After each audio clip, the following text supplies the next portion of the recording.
మరియు రెవెన్యూ శాఖ మంత్రులు శ్రీ పొంగులేటి శ్రీనివాసరెడ్డి గారికి,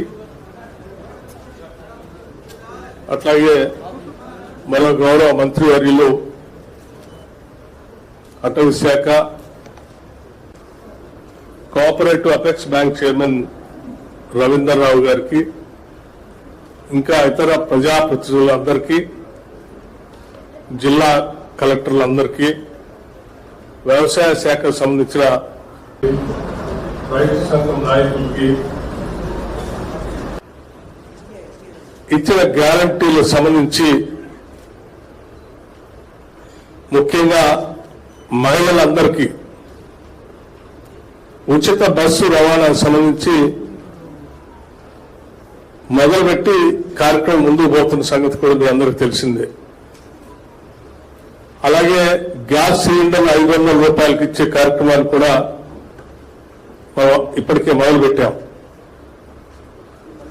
200 యూనిట్ల లోపు కరెంటు వాడకం వాళ్ళందరికీ జీరో బిల్లు ఇచ్చే కార్యక్రమాన్ని కూడా మనం ముందుకు తీసుకొని పోతున్నాం. ఇప్పటికే ఇతరత్ర మనం చెప్పిన కార్యక్రమాలు, రైతు బంధుకు సంబంధించి కూడా మనం సీజన్ కి అనుగుణంగా డబ్బులు ఇప్పటికే ఒకసారి ఇచ్చాం. ఇక రైతు భరోసాకు సంబంధించి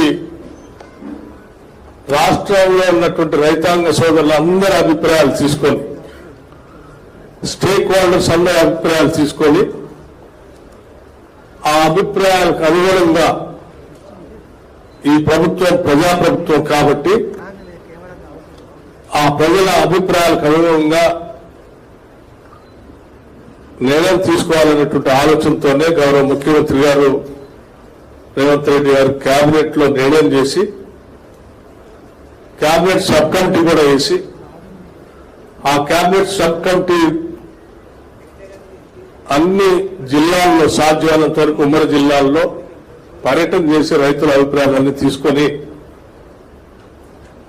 ఆ అభిప్రాయాల్ని క్రోడీకరించి శాసనసభలో పెట్టి, శాసనసభలో సభ్యులందరూ కూడా ఒక రోజు మొత్తం వేరే బిజినెస్ లేకుండా సభలో దీనిపైనే చర్చ జరిగి, ఆ చర్చల ద్వారా ఉత్పన్నమైనటువంటి అంశాన్ని జీవోగా రాష్ట్ర ప్రభుత్వం నుంచి ఇచ్చి దీన్ని అమలు చేయాలన్నటువంటి ఒక సంకల్పంతోనే ఈ కార్యక్రమం ఈరోజు వరంగల్ పట్టణంలో కూడా ఏర్పాటు చేయడం జరిగింది.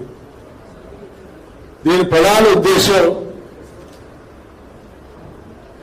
ఇచ్చే రైతు భరోసాకి ఇచ్చే ప్రతి పైసా, లేకపోతే ఏ కార్యక్రమం కోసమైనా మనం ఖర్చు పెట్టే ప్రతి పైసా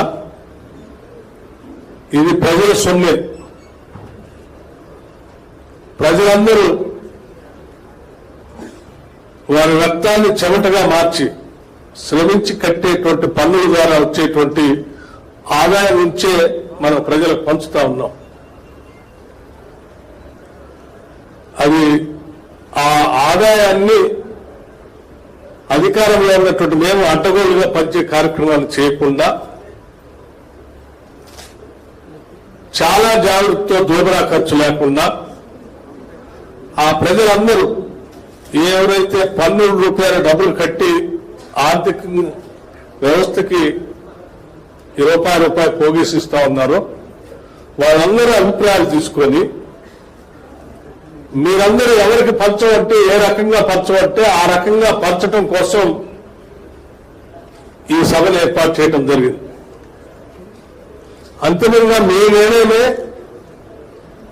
రేపొద్దున జీవోగా కూడా రాబోతా ఉంది.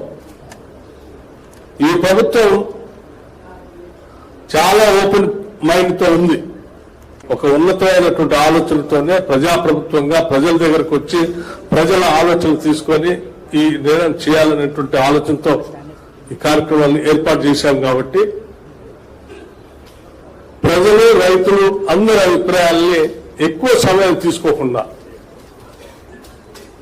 బ్రీఫ్ గా, అంటే క్లుప్తంగా ఎవరికి ఇస్తే మంచిది, ఎంతమందికి ఇస్తే మంచిది, ఏ రకంగా ఇస్తే మంచిది అనేది 1, 2, 3, 4 పాయింట్స్ లాగా మీరు చెప్తా ఉంటే మేము అందరం రాసుకుంటాం.